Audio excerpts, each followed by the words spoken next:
you think it took around 50 years for a book on Savarkar to come out since the last written one? Your book chronicles Savarkar legacy. Some of us got introduced to the saga, the mystery, the enormity, the legacy of Savarkar for the first time through your book. So please share your valuable and enriching thoughts on it. And also, why did you choose to write about Savarkar? Sure, sure. So thank you, Neeta. Thank you, Shreya, for that very glowing introduction, and also for inviting me to your series, which I know is highly acclaimed. A lot of authors are featured in your weekly series that you do, and hats off to you for everything that you do to ensure writers and books get the place that they deserve. That's a very interesting question to start off with, and for the longest time, I think Savarkar was, the rest of India knows him as Veer Savarkar, has been almost like a persona non grata when it comes to Indian politics, Indian social life, and so on. And I'll just give you one example. In the 1960s, he died in 1966, and throughout his life, he had a very close association with the Mangeshkars. He was also, in addition to being, a political ideologue of this concept of Hindutva, he was also a very sensitive poet. So many of his poems, in Marathi, Jayostute, Shri Mahan Mangale, Shivaspade, Shubhade, the very patriotic kind of song. Then there's this very emotional song called Sagara Pran Tad Malala. So all these songs were actually tuned by Hridaynath Mangeshkar and rendered. If you go to YouTube and listen to this, it's rendered by all the Mangeshkar sisters. And Lataji herself was very closely, influenced and associated with Veer Savarkar. Now, the very fact that someone like Hridaynath Mangeshkar, of his, eminence, was associated with Savarkar, and he was working with the All India Radio in Maharashtra, and so he actually lost his job for that reason. Because anyone who even remotely was linked to him was treated as persona non grata for various reasons. One is, of course, post-independence, the Congress regimes that came to power ensured that anybody who opposed them was actually obliterated from the scene. And we've seen that time and time again with several others, Shyama Prasad Mukherjee or B.R. Ambedkar, Netaji Subhash Chandra Bose, where to this day we don't know whether he died a natural death or, what happened to him in 1945. It's still a mystery. Now, in the case of Savarkar, he also was implicated falsely in the assassination of Mahatma Gandhi, where the court actually finally exonerated him and said there was no evidence and proof against him. But still, the taint of that murder, hung on him despite the acquittal. So even to this day, he makes his entry into politics all the time. As you see, every election rally, his name is invoked. In Maharashtra elections last year, you had, the BJP's manifesto saying, if we come to power, we'll give him a Bharat Ratna. Then all the time you have the Congress governments in various states, questioning him, whether he was a coward, he was a traitor, he was a British stooge, and all kinds of things. And whether Veer should be prefixed to his name or removed and all of that. Rahul Gandhi mocks him in election rallies. Prime Minister Modi goes to the cellular jail to, pay his tributes to him. So all the time, this man who died way back in 1966, he kind of intrudes contemporary political discourse in a manner that very few, leaders of the past do. And he also attracts extreme views, whether it's positive or negative. Those who appreciate him, they also go to the extreme. Those who deride him, they also hold a very strong opinion. And what I saw in the course of my discovery was that neither of them really had done much work on him. Even those who sadly spoke for him, I don't think they read his writings or they'd known much about him, sadly. Now, my whole tryst with Savarkar, so to say, began way back in 2003. And being a student of, the CBSE syllabus, I had never read about Savarkar in my history textbooks. I don't know if it's revised now, but earlier there was no mention of him or even of the cellular jail where he was lodged or of the other political prisoners who were there who suffered the kind of tortures that they did. These mentions never came up in our history textbook. So in 2003, it was the first time I heard about this whole controversy when his portrait was being unveiled in the Central Hall of Parliament by Mr. Vajpayee's government, and the Congress had protested against it, and they did not want him there. And the same year, Mr. Vajpayee's government also had got a plaque, a memorial in his name installed at the Kalapani cellular jail in Port Blair. And the year after that, when the UPA came to power, Mr. Manishankar Iyer got that plaque removed, and he said, "There's no place for a traitor, in a place like this, which is a pilgrimage for our freedom fighters." So all of this was constantly playing on my mind. That what is it that about this man who died so long ago still attracts this kind of derision and also adulation? But despite having done any intellectual input into his life itself, he was a prolific writer, and in his entire life he wrote more than 6,000, 7,000 pages of literature. So people had to actually sift through that, go through it. A lot of it is in Marathi, the language that he wrote in. So historians too, I thought, gave him a very short shrift, also because the official sanction against writing anything about him was all the time there. So he was an enigma for a historian, and I thought that was what attracted me the most. I thought it was a historian's burden, so to say, to ensure that those records and documents which are in public realm, which are screaming to be heard, not only in India but also outside India, these needed to come out in the open, and then it's up to the discerning public to make up their mind as to what aspects of his life do they agree with, what are the aspects of his life that they disagree with. So at least there should be a conversation. I find that a liberal democracy is one where you can even engage with people whom you may not agree with. So I found this whole fact that even invoking his name was, it was a kind of a political untouchability. That was very, very distressing, and I think that is what inspired me to take up this man's life. Of course, I wanted it to be a 3-volume biography because the amount of material that exists about him was so much. But then my publishers, Penguin Random House, they said, you better restrict it to 2. It's tough to run the course for 3, and so that's how the first volume has just come out, which covers his life from his birth in 1883 till his release from jail, a conditional release from jail in the year 1924. Yes.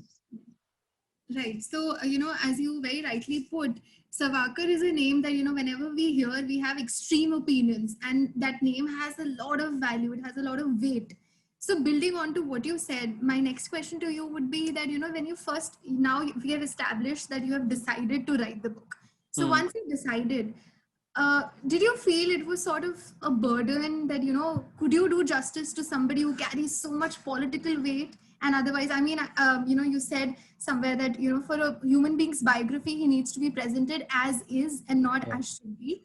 From head to toe, nothing more, nothing less, as transparent and true to reality as can be.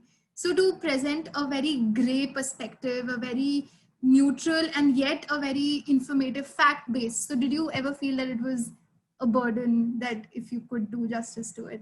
Oh yes, totally. That's a very pertinent question, because all the time when I picked the subject up, I think for the volume 1 itself, I must have spent about 3-4 years on the research on the whole thing. And during that time, I mean, in my earlier books, whether it was Gauhar Jan and even Balachandarji, etc., there was always a problem of lack of material, lack of documentation. Whereas here, it was a problem of plenty. For instance, I spent several months in London. The British Library there and the National Archives of UK, there were almost about 25,000 pages of material around this man or around his life in London. He spent 5 stormy years in London. So the research material there, then there are 10 volumes running to several thousands of pages of his own writings, which are compiled in Marathi, called the Savarkar Samagra Vangmay. And in India, in the National Archives of India in Delhi, in the Nehru Memorial Museum, there is an entire set of microfilms, again running to several thousands, if not lakhs of pages of correspondences that were there between him and others, letters that came in and out, because he was constantly under surveillance, both by the British government and after independence by the Nehru government. So, every letter, every correspondence was under check. So it needed somebody to, in fact, sift through all of this material, see the weight of all of that, and then churn out a narrative which makes sense, cogent sense, which is interesting, which is inspiring, and the word you used very rightly, a very objective and a neutral kind of a perspective of the man. So many times I was during the course of writing, I was very diffident, I must admit. And I used to, in fact, my mother, who was to help me, with this project, because she knew Marathi well, and so she was to help me with the translation and so on. And I would confide that I don't know if I really, it seems like I'm almost climbing Mount Everest. And she told me something very, very important then, which stuck through in the course of the research of the book. She said, if you're saying it's climbing Mount Everest, please don't keep looking at the peak of the mountain. Every small step means one more step closer to your destination. So if you keep thinking about the final destination, then it might seem alarming. It might seem very, very, larger than life. So go piecemeal, piece by piece, every year of his life, because he lived so long also. So there was quite almost 80 plus years. So, there's so much to cover in that thing. So it is very mind boggling for anybody, a biographer, what all to cover, what all to leave, whose all accounts to include, and all the other players who come in his life.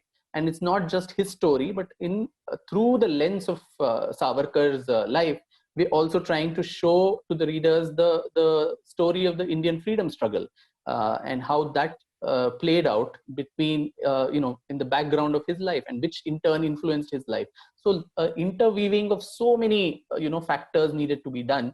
So every time, even now, I'm in halfway through the volume 2 of the book, and I still get bogged down by the volume of work still left to be done. And I do remember what my mother had said then, that take one step at a time, and year by year, period by period, or one episode by episode, then it will not feel so mind-boggling. But I was also worried, and so was she and my family members, that someone who's so controversial, whether you will also end up with a lot of flack for writing about him, because I've been known to stoke a lot of controversy through my writings earlier. In my first book, on the Wadeyars of Mysore, my section on Tipu Sultan, who raises heckles in Karnataka, in India, even now, had put me into a lot of trouble, including my effigy having been burnt in Bangalore once. So I think they were also worried that I hope this doesn't lead to something like that. Thankfully, by the grace of God, I think it didn't go anywhere there. And the reception of the book has been much what I expected it to be. Really wonderful, your journey. How many years did you take to write this book? And how many more years are you going to take to write the second one when it is being released? People want to know that. Correct. Yeah. So I think the first volume, the research took me about 3 to 4 years at least, and 2 solid years of hardcore research when I was also a fellow at the Nehru Memorial Museum and Library, and that's what it took to write the volume 1. Now I'm underway. The original plan was to have volume 2 out by the end of this year. But I think with the lockdown and COVID and all that, which was unexpected, things have got pushed a bit, because, books of this genre need a lot of travel for research. I again need to go, back to London to refer to the documents. Now with flights and everything being shut down, it's very, very difficult to do that. So we have pushed the thing to about middle of 2021. June, July of 2021 is when I hope the volume 2 can come out, and I can finally exorcise Savarkar from my life and leave him to the readers of this country to judge and decide on what side of the argument they stand. And as I said, it's perfectly fine for anyone, after having read all about him, then to take a contrarian view, saying there are certain aspects of his life which I myself don't agree with several aspects of what he said or did. It's not a biographer's role to kind of eulogize your subject and then agree and with everything that he or she said, or become their lawyer or defendant. The idea is to ensure that what is not known to people at large, that information comes out. And as I said, it's a historian's burden. It's a historian's responsibility to ensure that the truth sees the light of the day. And then it's up to each individual to make up their mind. And a historian is not a judge who sits in judgment and gives certificates to the characters of the past, because it's very difficult for us to judge characters of the past by yardsticks we set today. We have the luxury of retrospection today. So sitting in our air-conditioned rooms today, we can say they could have done this or that and so on. But when you are actually in that situation, how you deal with it, we really don't know. So I think it's just that the most historiographical accounts end up becoming very judgmental, where the historian also passes his or her judgment, which I think one must avoid if it needs to be an objective work. I understand that, Vikram, and with so much of controversies and everything surrounding Savarkar, I'm sure you would have taken a lot of legal guidance also. I mean, whatever you wrote down, and how did it go about? I mean, were there some lawyers involved so that it doesn't kind of? So how does it go? I mean, I'd really like to know that. Yeah, in fact, I didn't have to do much. I think my publishers, Penguin, were more worried than I was, because these days, you know how publishers face the flack for what writers do or don't do.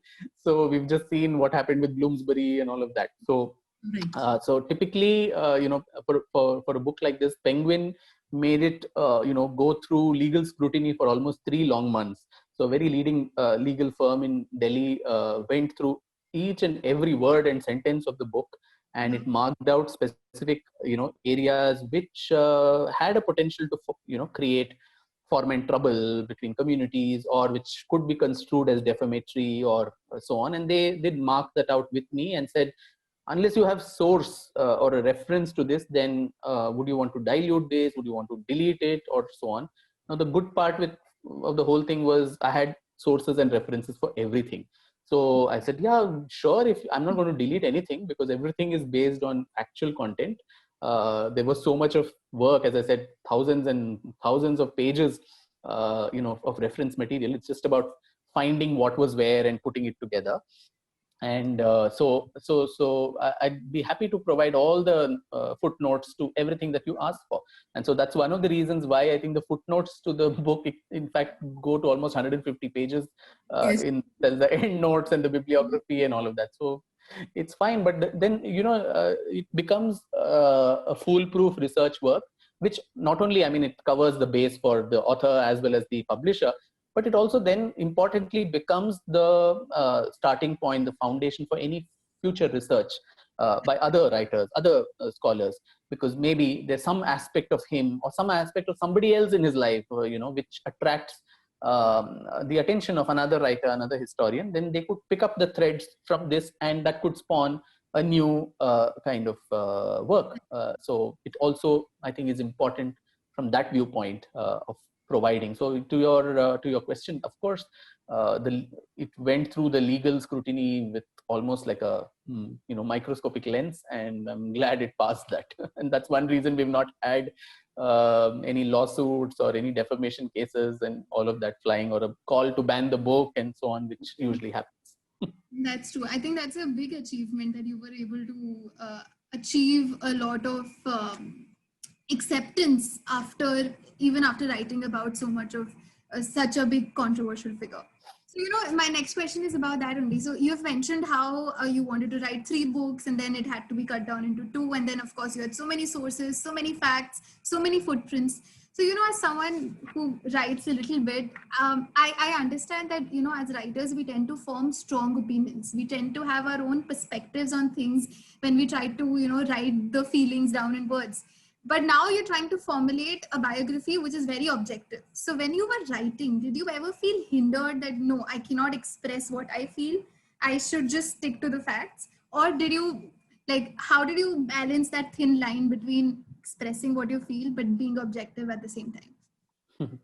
That's a very nice question. And I think the problem with biographies, it puts that in the spotlight. I think it was way back in 1931, Virginia Woolf had written that a biography is the most restrictive of all arts, because here you're dealing with someone. The restrictions come inherent to the genre itself, where there's just that much about another human being that you can know.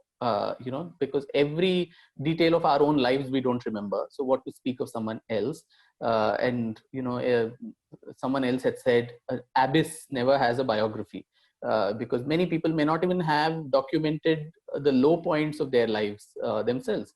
Everyone wants to, like how we do on social media, we only project happy instances of ourselves, never the sad parts, never the challenges that we face or the pain and suffering that we've gone through. So including when you depend on sources to write someone's life, you're dependent on sources. Now, if a particular period of somebody's life or a particular aspect of someone's life they have willfully chosen to keep hidden, then there's no way a biographer can then unearth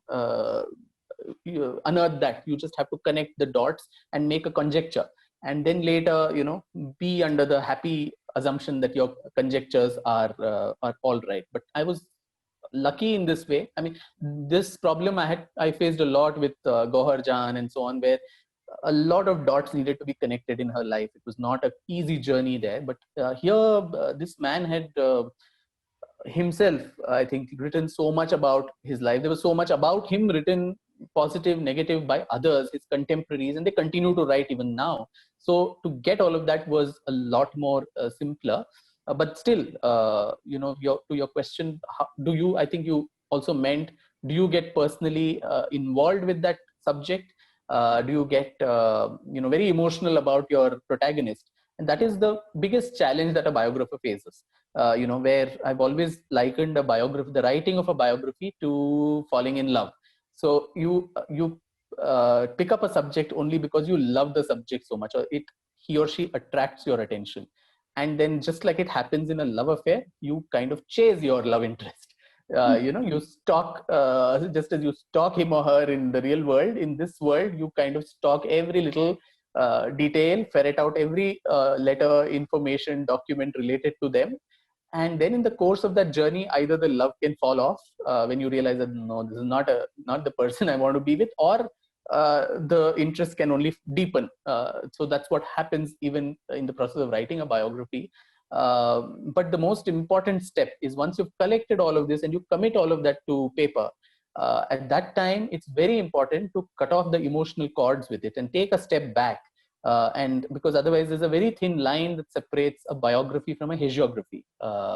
So you have to then become a neutral bystander, a third party who's looking at this, and not a player in their life, which you have hitherto been, because you've been privy to all their inner details, which probably they themselves may not know if they are today around.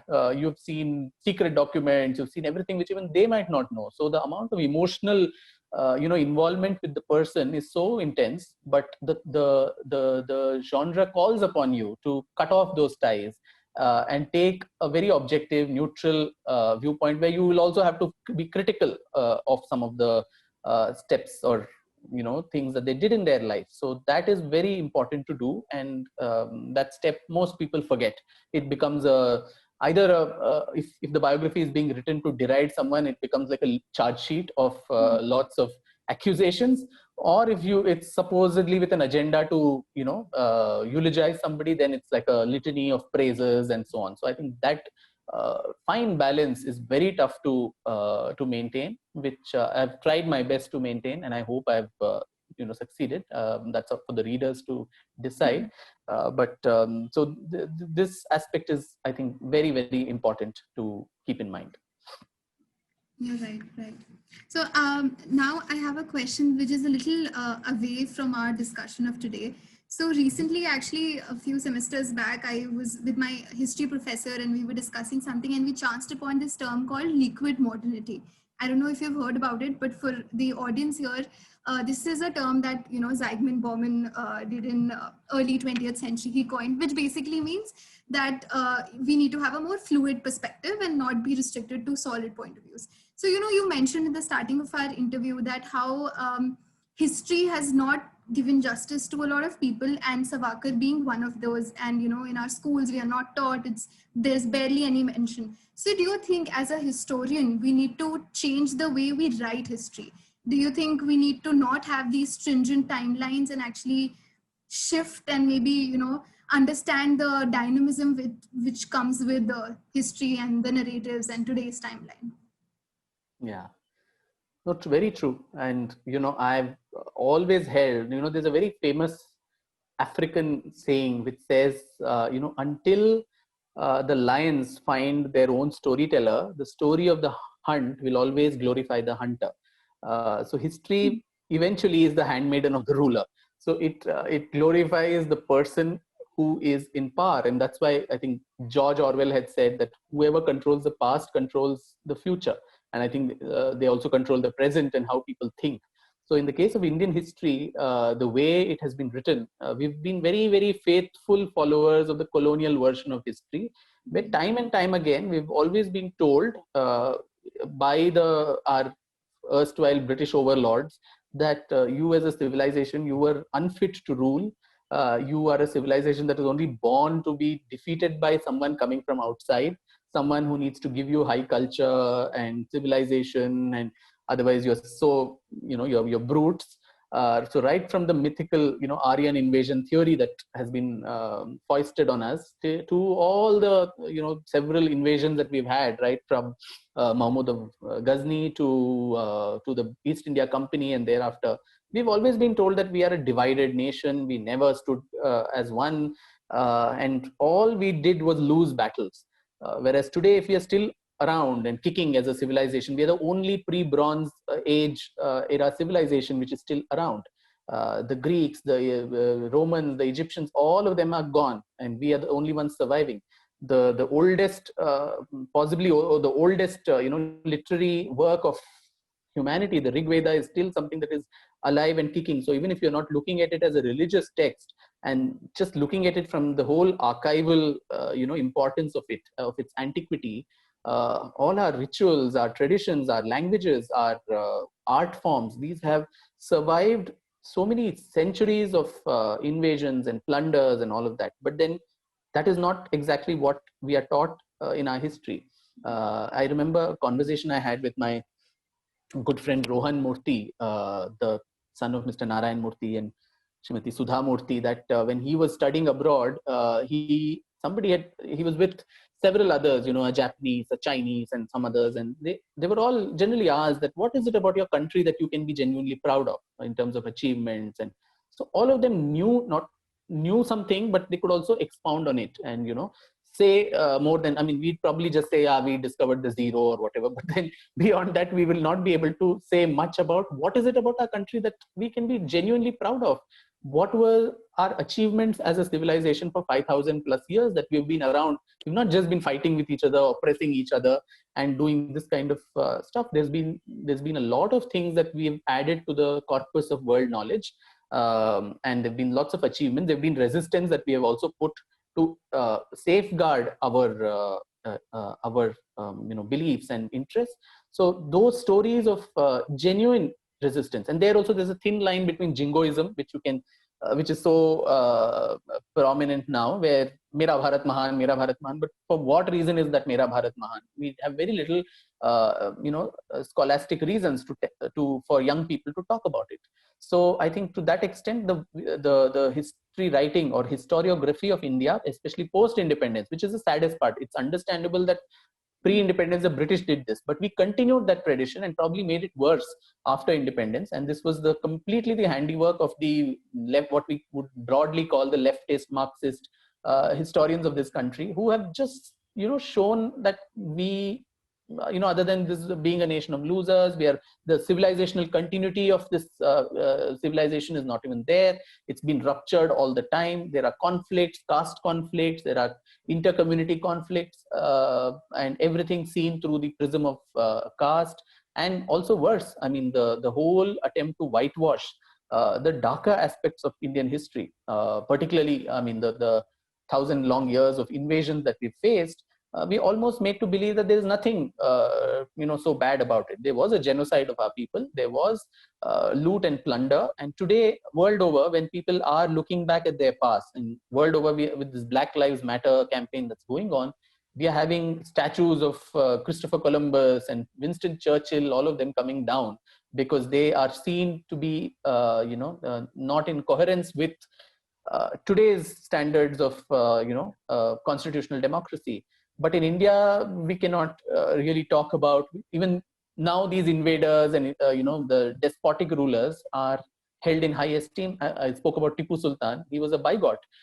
And in my own state, in Bangalore, the previous Congress government was quite naive enough to celebrate Tipu Jayanti, where his birthday is celebrated. So it's almost akin to someone in Germany celebrating Hitler's birthday, which would be seen with a lot of derision. But in India, all that is passé, because we don't have that regard for our history, and those who have the regard, all they do is manipulate that history. And we have this false belief that by whitewashing all these problematic areas, by pushing them under the carpet, we are going to establish social unity among communities today. But then the foundation of national integration cannot rest on a weak or a whitewashed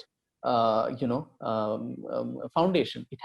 There has to be an acknowledgement of the atrocities of the past. Like I keep saying often, like the Truth and Reconciliation Commission that was there in South Africa, where history offers that space to people to come together to heal the wounds and then move on from it. But then if you brush it under the carpet, then that wound just develops into something more cancerous. And that's exactly what's happened in our public life today. And we see manifestations in the way history and historical characters become contested figures today, or movements like the Ram Janmabhoomi issue. All of this is because of this whole fact that we have not come to terms and made peace with the truthful aspects of our history. And I think that after 74 years of independence, it's high time we did something on that aspect. I feel we can have this history discussion for a whole other hour. I know.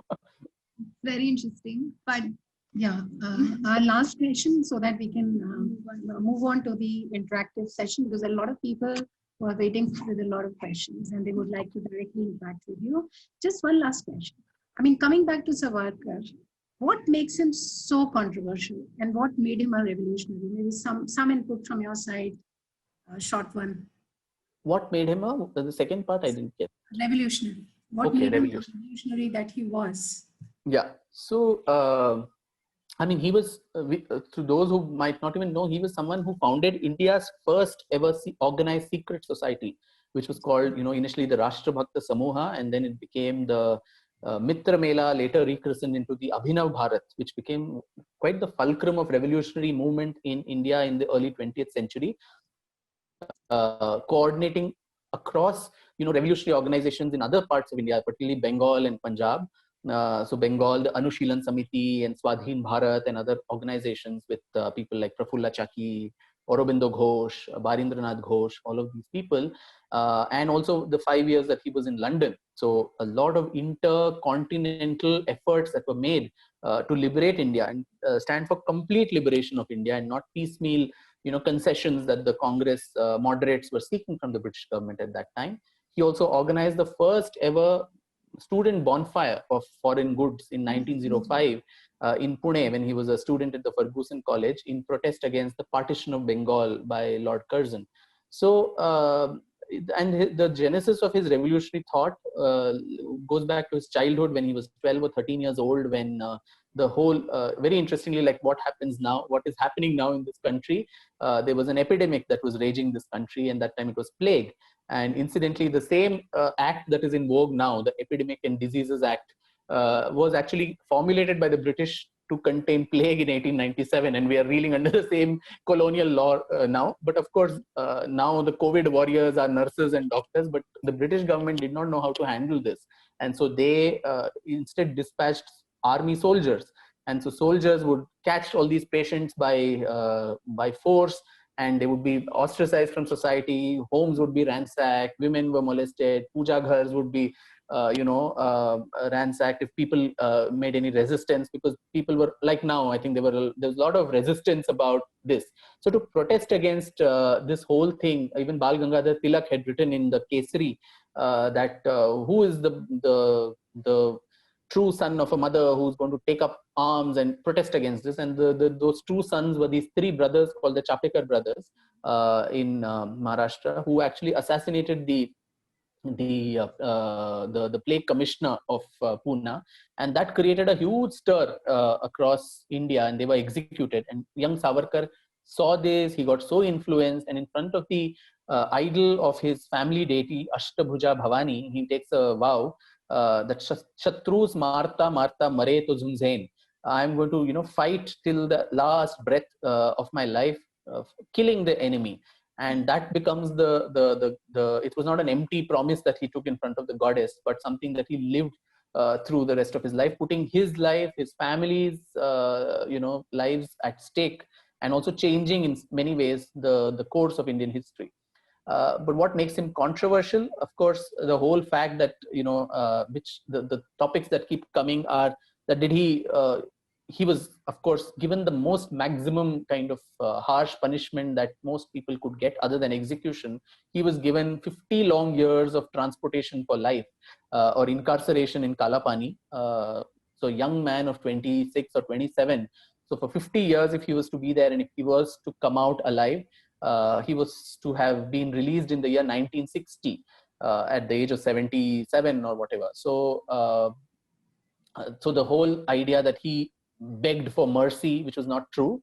These were petitions that a lot of political prisoners could sign. So these things are invoked, saying he was a coward, he cowered to the British, and then once he came out of the prison on a conditional release, he capitulated. The intense torture that was given to all the prisoners really broke his back, and that's what made him a collaborator of the British.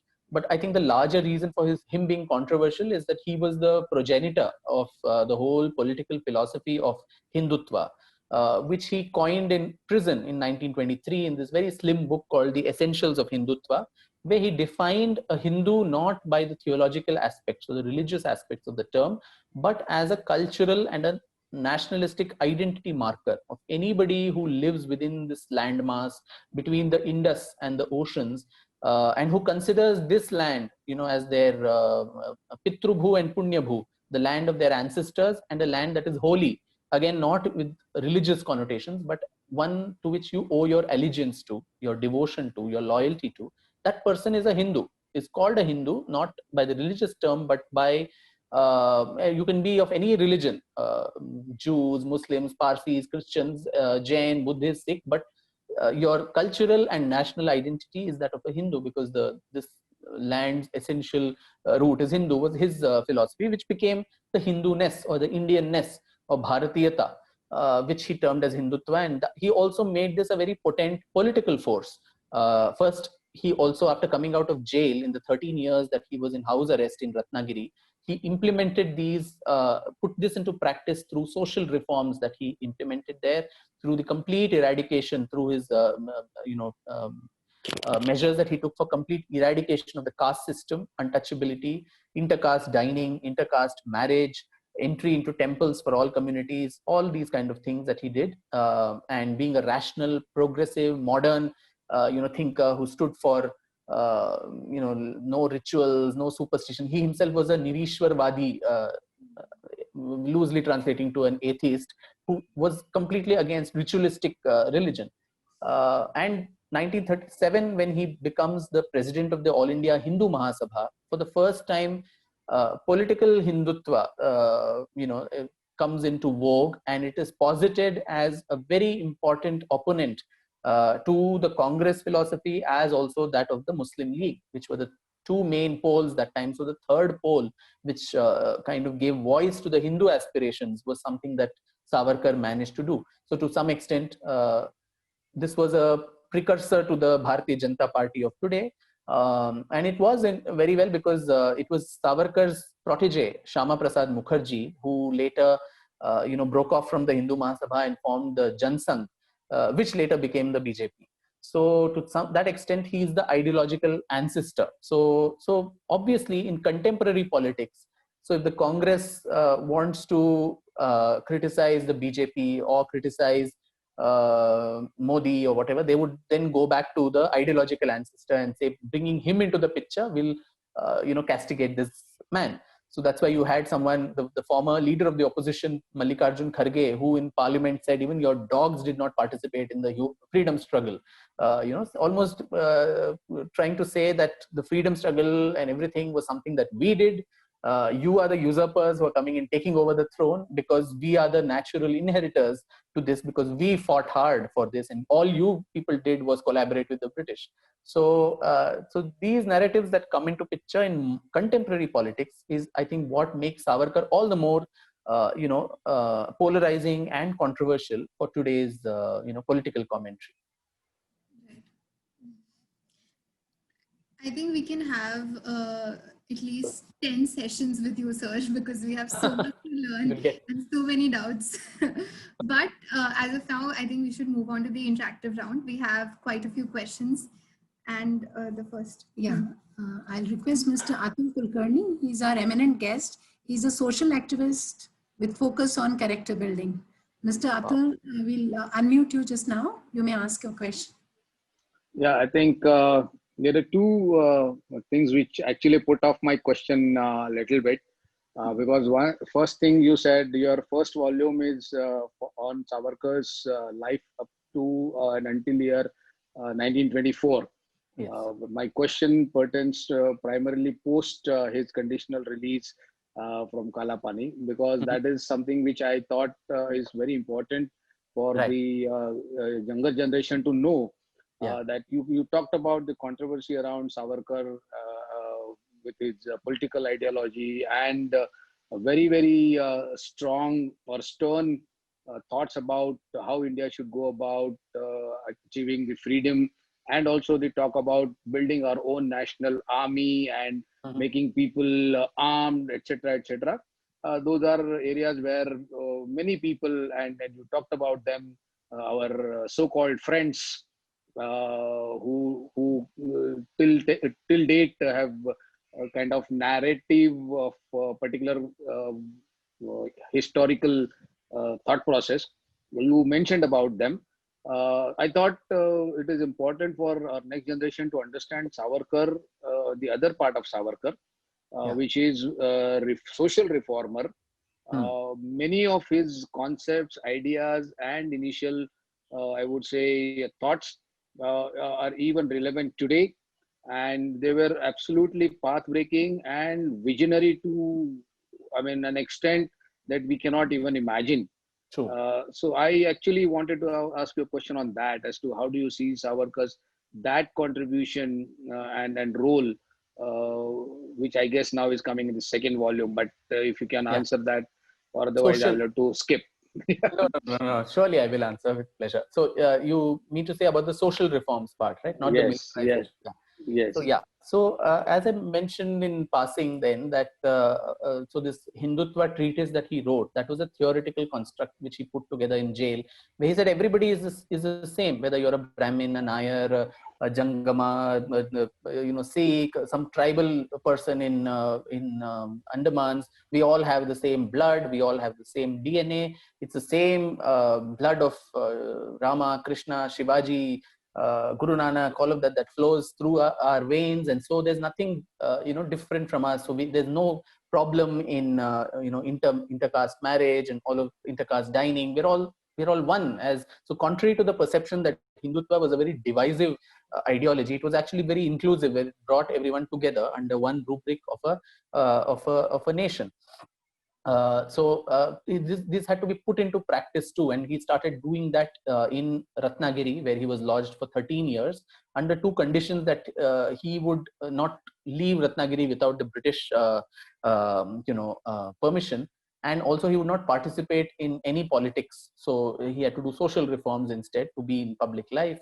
So, and he did that with Ilan, and his thoughts on the caste system, etc., are expounded so beautifully, where he spoke like a nihilist who spoke for a complete dismantlement of the entire Varnashrama system, quite akin to what Dr. B.R. Ambedkar spoke about, where he said these Varnas are the ones which lead to several jatis and upajatis, and there is nothing Sanatan about it at all, because if they can, Sanatan is one that is immutable, but if a jati can move into so many subcastes, then that itself shows that it is not immutable.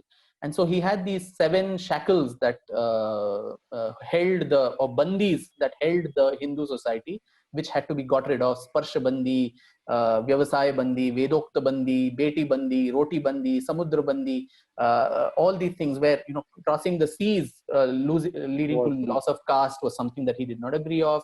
Beti Bandi, so you can marry among different castes. Someone who started the first ever intercaste dining cafe in Ratnagiri. And one can imagine the kind of repercussions that would have had from an orthodox Maharashtrian society, where even among the Brahmins, the Deshasthas and the Konkanasthas, the Chitpavans, they would not sit together and eat. Now you're calling for everybody to sit together and eat. And he led also by example, by sitting in these Sahbhojans himself, going to the Maharvadas, where the Mahars lived.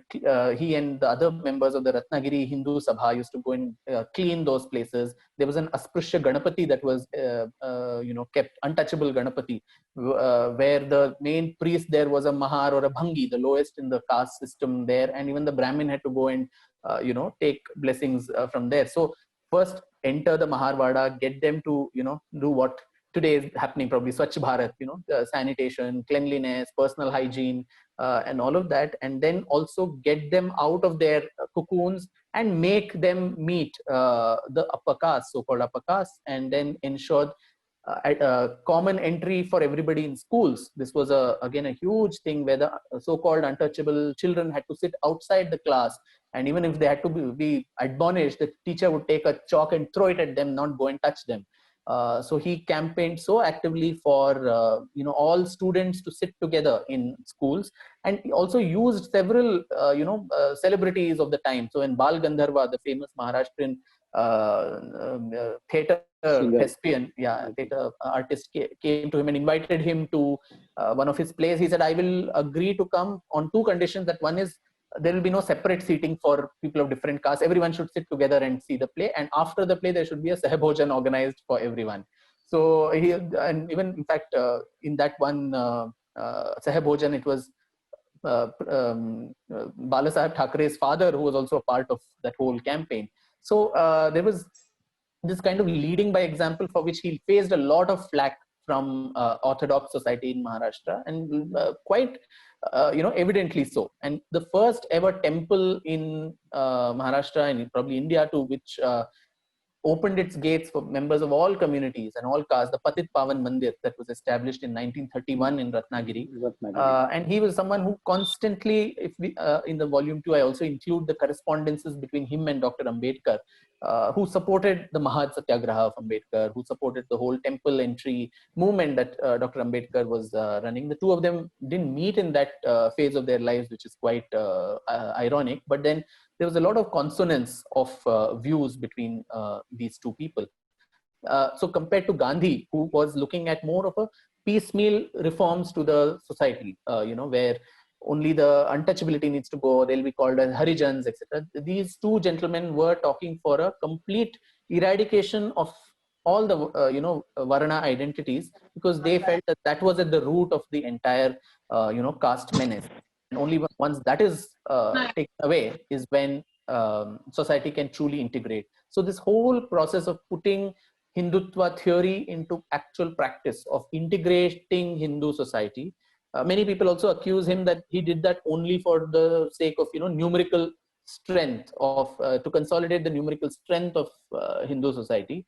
Because those were also the days of the communal award, where representation to legislatures, etc., by the British government were made on the basis of the number of the population, the population proportion. So Hindus in the census that was happening every few years, they would not call themselves, many castes would not call themselves as Hindus. So the overall Hindu community would actually be at a loss. If you see the census figures also, there's a sharp decline in the percentage of Hindus over the years, because how they enumerated themselves. So this whole thing of consciousness that you are one community, you are one, and you need to think of yourself en bloc and remove these distinctions, was implemented by him both in theory as well as in practice, and by leading by example, much to the peril of his contemporaries who derided him. And he says in his writings that a reformer will never be popular in his life, and I don't really care whether I get prashansa or jan prashansa or ninda. It is sarva jana hitaya bahujana sukhaya. That's what matters more to me than praise and adulation by a few. And many years after I'm dead and gone is when people will realize that what I said and stood for actually makes a lot of sense. I think there is this. I'll just finish this. I think the simple. I mean, the confidence that he shows after hearing the 2 life-term sentence, that will the British government survive till this period? I think comes out of his confidence that we are all one, Yeah, and that's what I think made him practice and actually act on all true. those concepts. True. He also said to the judge that I'm very happy that the British government finally recognizes the Hindu philosophy of reincarnation, because if I have to get 2 life imprisonments, I'll have to have another life. So the very fact that there's going to be reincarnation, it's good that you finally believed that theory. Yeah. Thank you. Thank you very much. Thank you. Thank you, Atulji. Yeah, now Mr. Anand Mehta, he's a social reformer and a prominent educationist. Oh wow. Anandji? Yeah. Hello everyone. I just wanted to ask you, how come in this age group, I mean, you are so young, you got into this Hinduvata and the reformers, these freedom fighters. Normally, we don't find people in this age group. How it started all with you? That's a difficult question. I probably just appear young. I'm not that young also. But then, yeah, thank you. No, I think there is an interest that is growing even among young people to look back at our own history and write it in a way that, it is outside the confines of this whole, academic and very boring, pedantic kind of style of writing. So my interest in history was stoked way back when I was a child, just like probably what Savarkar faced when he was 12 or 13. My, spark towards history and interest in history was not sparked in school, because I hated history as a subject in school, and it always meant kneeling down because I couldn't memorize who succeeded whom and which war was fought in which year. These are silly information which doesn't make much sense. But then those days there was a serial on television, Doordarshan, called The Sword of Tipu Sultan, where by Sanjay Khan. And if you remember, the Maharaja of Mysore and the Maharani of Mysore was shown in a very, very poor light in that serial. And in different parts of Karnataka, there was a lot of protest about it, because the Wadayar family had a lot of, it was a very enlightened royal house, which was also one of India's longest reigning royal families for 600 long years. And to show, and even now people hold that dynasty in a lot of reverence. So to show them in such a light, just to highlight Tipu Sultan, who along with his father Hyder Ali were actually usurpers of the throne, it led to a lot of unrest here. And as a a young boy of 12 and 13, I was just very intrigued to find out the truth behind this falsehood. Very interesting. And out of completely, it was a self-motivated, a self-funded, more importantly, journey along with my family members, my parents, my maternal grandmother, who used to accompany me almost every vacation, was to go to Mysore to find out more about these two the king and queen, and the meeting members of the royal family, going to palace archives, libraries, and all of that. And this madness, this junoon actually lasted for 10 long years, for even while all these engineering exams, everything was going on. Never with the intention that this should all become a book, or it was just some childish curiosity. And after collecting so much of information, I realized that, one more, Shreya had asked me, what are the perils of Indian history writing? The one more peril is, I think, Indian history has been confined only to Delhi. We hear about every small little obscure kingdom that ruled Delhi, the Lodhis and Tughlaqs and all these people, but vast parts of India don't even feature in this Indian narrative. The Northeast, nobody knows about who were the heroes and heroines of the Northeast. The south of India gets completely, largely eliminated. There's small portions of, even on the Vijayanagar Empire, or even the Cholas and others who actually, did so much for national pride. Whereas, so the Wadayars obviously did not feature again in our history books, despite being around for 600 years. So a lot of people then, advised me that why don't you put all this together in the form of a book? And that's how my first book on the history of Mysore came up. And history was something that fascinated me always. And that one story led to the other. And that's how Savarkar and all the others happened. Another question. Ji. See, he was there in that cellular jail for about 12 or 14 years only, although he was supposed to be there for 50 years, lifetime and all that. But how, as an individual person, he became so popular in Port Blair that people almost worship him there. The airport is in his name, cellular jail is his name. And he's a very popular fellow in Port Blair in Andaman Nicobar. I've been there 2 years back, and I have seen all this physically, you know. But how, I mean, just living there for 12, 14 years, although he was tortured and everything was like that, but how he became so popular there? So, yeah, so, I mean, it was largely under his, incarceration time. The conditions were so very terrible. I mean, even the basic human facilities for prisoners that was provided, you know, like good, clean food or toilet facilities or hospital facilities if you fell sick.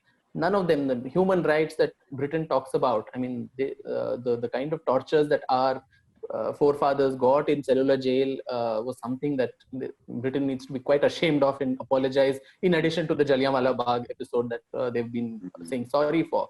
So Savarkar almost became like the face of this whole oppression of the British government, because only those revolutionaries who were considered, you know, D category or dangerous category criminals were lodged in cellular jail.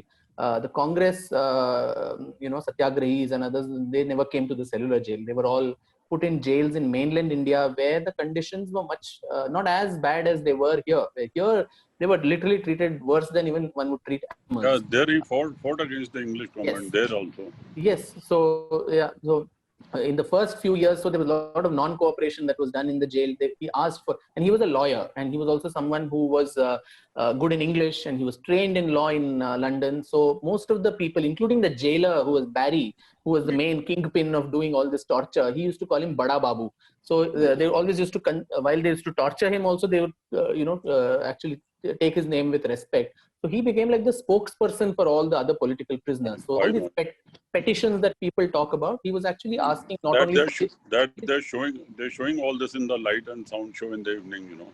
Correct. Cellular jail. True. It is happening almost on daily basis. I know, every evening. And he also ushered in, interestingly, from such a oppressive system in the jail to actually prison reforms. Where there's a library that is set up in the jail. The prisoners are then slowly given the freedom to cook their own food rather than eat that horrible food that was being prepared for them. They also have classes among themselves. So he started these language classes to create national integration, where he says, I will teach you Marathi and Gujarati, someone else will teach Bengali. So everybody learns each other's languages, so that there's a greater fostering of national integration. And also philosophies of freedom struggle from other parts of the world that is taught all the other political prisoners who were largely illiterate or very young, who didn't have that kind of educational background. So all these things that he ushered in there, I think that's what made him so popular there, and his name is still invoked, and rightly so, in the way that it is. Thank you. Everything is so interesting. Thank you. Thank you. Thank you, Anandji. Now we have Neha Pandey. She's a senior teacher of history from DPS Greater Faridabad. Oh my God, I'm scared of history teachers. First of all, thank you so much, Neeta and Shreya Aneja, for bringing in this wonderful series, this wonderful session with Bikram Sampath sir, because frankly speaking, this was not just about V.D. Savarkar. There are so many elements which you've brought, sir, into this entire discussion. There was talk of historical narratives, historicity, historian's burden, and the need for regional histories to come to fore. So it's a multi-dimensional talk, and I wish my whole class could have been there. Coming over to the question, it's more of a concern than a question. As an educator who is dealing with very impressionable young minds, 15 years, 17 years, 18 years, that's the age group I deal with. How does one, as an educator, tackle the challenge of handling the multiple interpretations of the term Hindutva? because this is one term which has gained a lot of currency, more so now than ever. And these young minds, the students, they are very easily drawn towards it, and they feed on so many things which are there in the newspapers and the social media sites. So how, as an educator, are we supposed to deal with this challenge? That's the question. Thank you, Neha ji. I think that was, thank you for all the kind words. And yeah, it is I think being a history teacher is a very difficult task, and I must congratulate you for taking on that mantle, because you know, there's so much of our history in the way it's presented in textbooks in its skewed manner. To be able to do justice to that is very, very tough. Now, specifically with relation to Hindutva, I mean, people really do not understand this whole idea only correctly, and only when one reads through the text of the time, one understands where it actually originated. You know, I've mentioned it in detail in my book about how, you know, in the 1919, 1920, when the whole Khilafat agitation that came about in the country, which Mahatma Gandhi started, was a very, very dangerous, you know, movement that was being done towards pan-Islamist tendencies, to actually campaign for the re-establishment of a caliphate in distant Turkey, and also to peg that as the bait to actually, you know, get the Muslim community of India into the freedom struggle.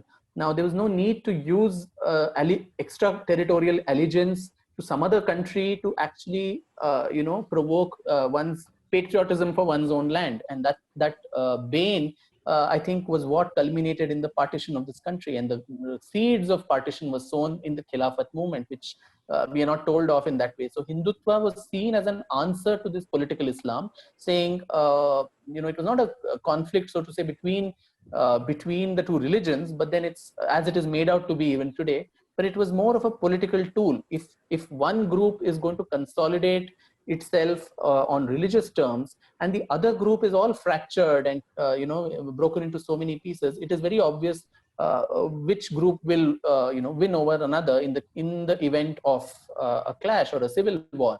And somebody needed to see this and provide that answer of unification on the other side, and ensure that it is a dialogue between equals. And much later, I mean, even from 1937 to 1942, that Veer Savarkar was the president of the Hindu Mahasabha. His speeches in the various conventions of the Hindu Sabha, where he talks about this much you know, maligned and the scary concept of Hindu Rashtra that is brought out even now, saying, what is this Hindu Rashtra? Will it gobble up all the minorities and so on? He goes on to say that, you know, in my conception of the constitution of a free Hindu Rashtra is one where nobody is discriminated on the basis of religion, caste, creed, gender, and so on. Everybody is equal in the eyes of the law. The majority community is not going to get extra concessions by virtue of being a majority. Similarly, the minorities will not get extra privileges only because they are, you know, they are a minority. Everybody is equal in front of the law. You can do your own pujas and namaz and everything in your house, but please don't bring that religion into public space. So actually, somebody who spoke for the non-entry of religion into politics or public life is ironically termed today as a communal person. And you know, and including things like you know, he says in one of the speeches, I think 1939, where he says our non-Hindu brethren need not even have the ghost of suspicion in their minds that there will be any kind of infringement on their religious, their cultural, their linguistic you know, rights in this Hindu Rashtra. And if there is any infringement, then the state must ensure that that imposition is gone, and everybody should have the freedom to practice and preach what they want, but in their private space.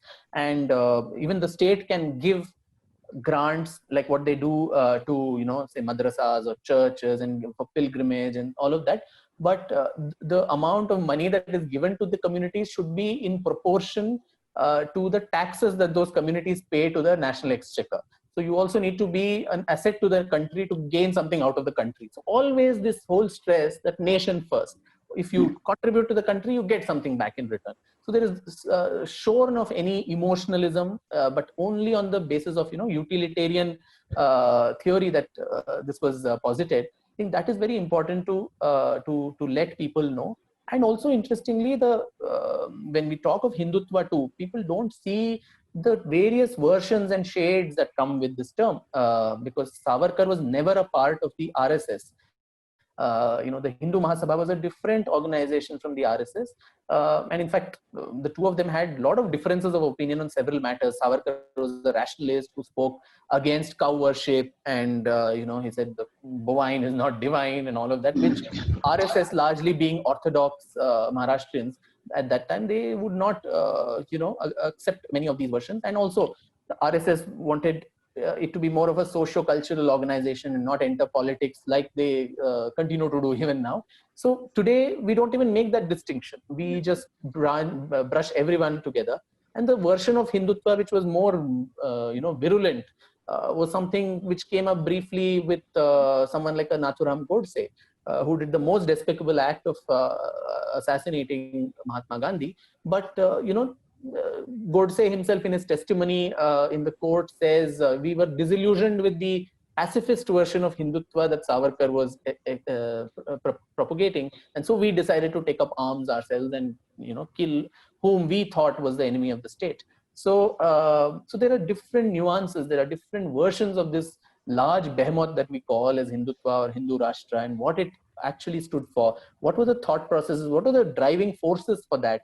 I think that those historical contexts and nuances need to come out, and it's a onerous task for an educator like you to actually bring these very, very complicated, also very sensitive issues for young minds. So hats off for that. But this is, I think, these distinctions, these fine prints, if one brings out, I think then young people would also be able to make up their mind as to what this thing was all about. Thank you so much, sir. In fact, a very interesting takeaway you just mentioned about Savarkar's idea of public space and private space and religion. Somewhere, I mean, it makes me think that the true meaning of secularism, the way it was propounded, somewhere he probably understood that meaning better than anybody else. Very true. Very, very true. Very true. Thank you so much. Thank you. Thank you, Neha. Very well said, Vikram. I'll request Abhishek Datta. He's a software professional. Abhishek, please ask. Hello. Yeah, yeah, it's nice to get a chance to talk to you. So my question is, if we look into the history, the role of Congress under Gandhiji, I consider him very authoritarian, because whoever was not in consensus with Gandhiji had no place in Congress, like Netaji Subhash Bose, B.R. Ambedkar, even Muhammad Ali Jinnah. True. So in that situation, how the most of the time that we get to get the allegation that Savarkar had not participated in India's freedom movement after getting released, and this criticism can be also tagged to Muslim League, can be tagged to communist parties. So how was it? What was the alternate to fight for India's freedom struggle if you don't believe the authority of Gandhiji in that time? So what was the alternative? No, that's a very interesting question. That's a very interesting question, Abhishek. And so it's very ironic today. The people who actually say, I mean, who condemn, and that's a very condemnable. This one, who say if those who do not accept a particular leader or political ideology are anti-national, go to Pakistan, and all these things that are heard today, which is wrong. There have to be multiple opinions in a democracy. There has to be dissent. There has to be an opposition. So nothing is anti-national unless it actually is. So the same people also say there's only one stream of Indian independence, and anybody who's outside that is not a freedom fighter, who's a collaborator, and so on. So that was not true, because I keep saying on and off that while the mass movements that Mahatma Gandhi came up with, whether the non-cooperation movement, the civil disobedience movement, the Quit India movement, they were very great movements to galvanize mass opinion and create that public pressure against the British government, and create that also sense of nationalism and sense of national consciousness among Indians who didn't think of it in that sense. But that was not the actual driver which got us our freedom. And the armed conflict, the Sashastra Kranti happened unbroken chain, right? The uprising till the naval mutiny in Bombay in 1946, which was the offshoot of what Netaji Subhash Chandra Bose did through the foundation of the Indian National Army. I think that story has gone completely unnoticed. We did not win freedom because of Quit India, because Quit India had already tapered off by 1943-44, and Gandhi himself had written letters saying, I'm not going to embarrass the British government, we are going to assist the war efforts, the Second World War efforts that the British were doing. So this what was this alternative philosophy which Savarkar held right from the time those Mitra Melas and all of that was set up, was that how do we infiltrate the British Indian Army on the model of 1857, stir the patriotic sentiments of the Indian soldiers who are there, and once they come up in uprising, then the empire will collapse in no time. And that's exactly what happened in the naval mutiny. And it's sad we still call it mutiny, which is in what happened in the Royal Indian Navy. It also happened in the Royal Indian Air Force, in the army units, in Jabalpur, in Madras. Now, statistically, there were about 2.5 million Indian soldiers, at the time of the Second World War, who were there in the British Army, Indian Army, and overlords over them were about 40,000 British officers. So when the British saw that if these 2.5 million people come in uprising against us, there's no way that we can continue governing India. And so Lord Mountbatten was specifically given the directive that from that wreckage you just come out and by salvaging whatever happens, because the British were always petrified of a repeat of 1857. In fact, even the Congress party was established as a safety wall to ensure that 1857 does not recur. So Savarkar's philosophy was something that when he met Netaji Subhash Chandra Bose in June of 1940, it's documented that he was the one who inspired him, saying there's no point doing civil disobedience and all of that, because by then Netaji had already formed the forward bloc and broken away from the Congress. So there's no point doing all this. You go out of the country. Rash Bihari Bose, who was in Japan, was already in constant communication with Savarkar right from 1937. So he said, you combine with him the Axis powers, the Japan, Germany, Italy. They were all enemies of Britain. So you team up with them, and only when you attack British India through this side, only then then Britain's foundations are going to actually shake up. And he was constantly advocating for a militarization of the Indian Army for two reasons. One is this, so that more Indian soldiers could then go out of can defect from the Indian Army to the Indian National Army, INA, which is what Netaji also acknowledges, that thanks to Savarkar's efforts, a lot of Indian soldiers who were there, whom the Congress used to call as mercenaries, they were able to come to the Indian Army and then defect to our side and swelled the ranks and file of the INA. So one was that reason, to give the input to the INA. The second reason was there was an extremely skewed population proportion in the Indian Army. And if you see I'm actually cataloging that in my second volume, where the percentage of, if you're looking at the army in a communal way, which is a wrong thing, I agree. But then if just as a matter of data, the Muslim proportion in the Indian Army was highly skewed in many important provinces of this country. So he was also seeing this, that, once the British leave, and if there is a civil war between these two communities, which is very, very likely and imminent, it's going to be the one who has the, sword, who's going to have an upper hand.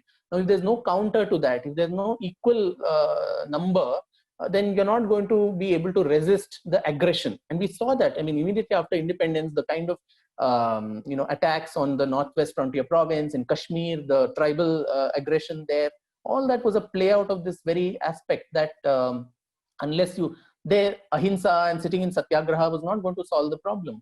You had to give resistance against the enemy. And for that, you need to get militarized. So constant, for these two reasons, for your own society's, unification and power, you need to militarize. Second is, you also have all these people defecting for the cause of larger liberation. And ultimately, if that is what got us freedom, then it becomes very clear who were the people who actually aided the attainment of Indian freedom. And that's a conundrum we have not even, resolved after so many 7 decades of freedom. We are still made to believe that, salt marches and satyagrahas actually got us freedom. Not for once am I disparaging, the importance of the mass movements that the Congress and Gandhi, went through. But you have even, for instance, in 1955, if I'm not mistaken, you had none other than Clement Attlee, who was the Prime Minister of Britain at the time when the transfer of power happened to India. He comes to India after independence in 1955 or 56 to Calcutta, and he's staying with this Justice Chakraborty, who's the Chief Justice of the Bengal Calcutta High Court and also the acting governor of Bengal. And everybody is actually quite alarmed, saying, why did the British actually give us freedom so soon? We never expected it. They literally said, take it, and then ran away from here. So he asked him that, what prompted you to sign that transfer of power? And Clement Attlee himself says, and Justice Chakraborty has written that in his memoirs, that he said it was the INA, it was Subhash Bose and the kind of work he did, which really scared us. And we had to lock, stock and barrel leave this country and not get slaughtered like we all got in 1957. And then Chakraborty continues to ask him, saying, what did the whole non-violence movement of was its impact in your final decision to leave this country? And Clement Attlee, in Chakraborty's words himself, makes a very sly, smile and says, minimal. So it was something that the British themselves, and there's no reason why Clement Attlee had to lie after giving us freedom. In fact, there's a BBC interview also of Dr. B.R. Ambedkar, which is on YouTube, where he says the same thing. He says this is in 1955, he gives this interview. He says, it was the INA, it was Subhash Bose, whose efforts actually got us freedom, and Gandhi was just a blip in the whole history of India and all of that. He says very, very humiliating things about Gandhi, which I will not state here. But the thing is, yes, so this alternative version of freedom struggle, and who are all the, Subhash Bose was the front end, the man who picked up the mantle and actually did what he did. But there were a number of others who actually gave in the intellectual input to him and so on, among which Savarkar was one, whose contributions we can't deride, saying they were collaborators of the British only because they didn't participate in what is taught to us as the only mainstream monochromatic singular narrative of Indian freedom struggle, which it was not so simple. It was not so easily understood, by people. So I think there is a lot of research that needs to be done, particularly on the naval mutiny, on the way, I think General G.D. Bakshi, who's speaking, I'm told later, has also done a lot of work on this. Anuj Dhar has written about this whole thing. So I think these details, sadly, they don't come up in our school history textbooks at all. We don't know about it. So now at least people are revisiting this and seeing what are these parallel narratives of Indian freedom struggle. So that's a brilliant explanation. Can we expect a book from you on this topic? So the next book. Yeah, it's a very important, part of our history. Maybe, yeah, someday, maybe, yeah. And then I'll certainly acknowledge you in the in the list for giving me the idea to do this. Thank you, my honor. Thank you. I think we'll just take one last question. Thank you so much for everyone for staying back, even though we have extended quite a lot. And there are so many more questions still coming up privately also people are asking, but unfortunately we don't have that much time. We've already taken too much time from sir. So just one last question from architect Krishna Kumar. So he's actually my senior and he's been coming religiously to all our meetings. So I'm going to unmute you now. Hello sir. Sir, I just wanted to ask, sir, जैसे कि even Muhammad Ali Jinnah, as far as I've read, he also was against the Khilafat movement, the support by by Gandhi regarding the Khilafat movement. Yeah. Sir, can you explain that how, like he was the Qaeda-e-Azam, right? Yeah. So how Qaeda-e-Azam, it was him that led to the partition of India. Can you shed some light on that? Yeah. So I mean, I keep saying this time and time again that the way partition, it's a very, very complicated, topic, which I think needs a lot of, I mean, I'll need an entire session on just partition, but to put it very briefly, partition of India happened only because it was a clash between personalities. It could have been easily avoided and managed. It was largely, the animosity, the almost, vicious animosity that Nehru and Jinnah had for each other, which, played out in this manner. So in 1937, so after the Government of India Act of 1935, in 1937, you have the first elections that happened in India, and the Congress won about 8 out of 11 provinces in the country, the British provinces, and in that, particularly in the United Provinces, what is now UP. So Jinnah had called for a coalition government between the Muslim League, saying that's the best way of Hindu-Muslim unity and all of that. But then Nehru, who was a Congress president then, I mean, it was so arrogantly said that I do not recognize any party other than, there are only two parties in India. One is the British government, the other is the Congress. So if the Muslim League wants to join us, then they'll have to subsume themselves. The members should give up their membership of the League, and their parliamentary board has to be dissolved, and you have to merge with the Congress, and only then we will side with you. So naturally, any political party would not be doing that.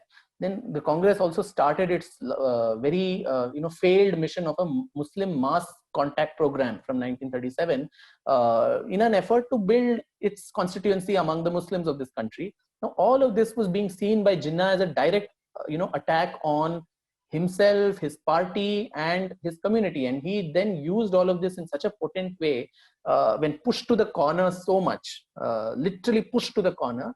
He said, this is not happening, so I don't trust you anymore, and I will galvanize my community to stand in revolt against Congress rule. And in fact, even 1940 Lahore resolution actually doesn't even mention a separate country. It doesn't talk about the need, though it's called the Pakistan resolution, the word Pakistan itself doesn't appear there. What it says is those 5 provinces, Northwest Frontier Province, Sindh, Punjab, Kashmir, then also in the east you have Bengal, Assam. These places where there is a Muslim majority, they should become more autonomous, more kind of sovereign units, which are then loosely attached with the Indian Federation. But there should be more autonomy, probably just like what we had with Kashmir in Article 370. So the demand was never for a separate country.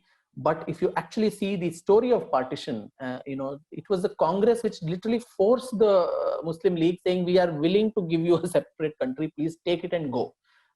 Then even before Jinnah asked for it, in the 1942 CWC resolution, it was time and time again said that if somebody doesn't want to join us, we are happy. It's okay. We respect your sentiment for sovereignty. And the kind of, I'm writing about all of that in the second volume, about how on the one hand, the Congress was saying, no, partition is going to happen only over my dead body and all of that. But on the other side, there was also double dealing which was being done, where Jinnah was being sent messages that if you want to go your own way, we are more than happy to provide that. And if you're pushed to the corner and also given this bait, who would not want to take it and become the supreme Qaid-e-Azam of his community? So by 1939 or so, Jinnah was in a very bad shape electorally, and also the Shia-Sunni conflicts in different parts of India almost ensured that the Muslim League's control was literally gone. But then he was such an astute politician that he ensured that it becomes a matter of existential crisis for me, I'm going to play to sentiments. So because the Congress's mass contact program was saying, we will create this Ganga Jamuni Tehzeeb, this Hindustani as the new language, which is the meeting point of these two communities, that is going to be introduced in schools. Vande Mataram is going to be sung. So Jinnah caught on to all of these and said, look, Hindustani, the imposition of Hindustani is a direct attack on our culture, our language. Urdu is going to get replaced by Hindustani. So just by a minuscule majority that the Congress has now, they are trying to do this to us. Imagine tomorrow when the British leave, the whole country becomes a Hindu Raj under the Congress. Then you can imagine what sort of, impact that will have on the Muslims of this country. So that constant Islam is in danger, you are in danger, this kind of phobia that was generated by Jinnah, he was given that opportunity by the Congress and particularly by Nehru to ensure that he gets out of the way. And literally, Pakistan was handed on a platter to the Muslim League by the powers that be. So that's another story in itself, which deserves a lot of detailed analysis and conversation, which sadly has not happened. Jinnah is always portrayed as this very, very Machiavellian villain, whereas in his earlier life he was, as you rightly pointed out, he actually opposed the Khilafat movement. He was not the orthodox Muslim himself. He smoked, he drank, he hardly read the namaz himself. So quite like Savarkar, he was quite an atheist, so to say, not a very religious person. So to have someone like him being pushed to the corner was, I think, a huge mistake. And this was a catastrophe that could have been avoided. And more than the vivisection of the country, the human sufferings that resulted in the unplanned, migration of populations across borders that were drawn on paper in drawing rooms, without any consideration for how lives would pan out and how lives would change and suffer. I think that is a huge, travesty with our history, which we are not told about again. Thank you, sir. It was very enlightening. Thank you. I think with this, we come to an end to our session.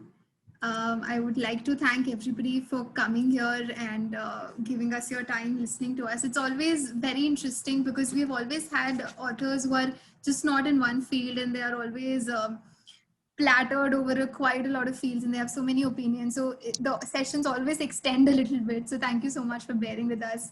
We've had lawyers, we have had gynecologists, now we have a historian who's written an amazing book, and we have lived a little bit of the life of the biography that he's written. So thank you so much for everyone for joining us. And of course, thank you so much, sir. And I've got a lot of messages personally also. Mr. Sanjay Chaudhary had said that it was a very eye-opening session. And so everybody enjoyed. Thank you so much for coming. Thank you very much, Neetaji and Shreya, for inviting me. And I think it was really, really wonderful to get the kind of, reactions, and we've crossed time, and even I didn't realize that we've overshot so much. So I really, really enjoyed speaking with all of you, and thank you for the invitation. Thank you, Vikram, for taking out so much of time. You are in the middle of writing the second volume, and I know you're so busy throughout, and it means a lot to us that you could take out so much of time, and our audience really gained so much of knowledge. We have so many comments. Somebody has written that having read the first volume, looking forward to the second one. So all of us are looking forward to that. Thank you. I hope to come back on your future session once the second volume is out. You have to come. You're already booked for that. Thank you. Thank you very much. Physical event. Yes, yes. by that time. By that time. Yeah. Sure. Thank you. Thank you very much. Thanks, everyone.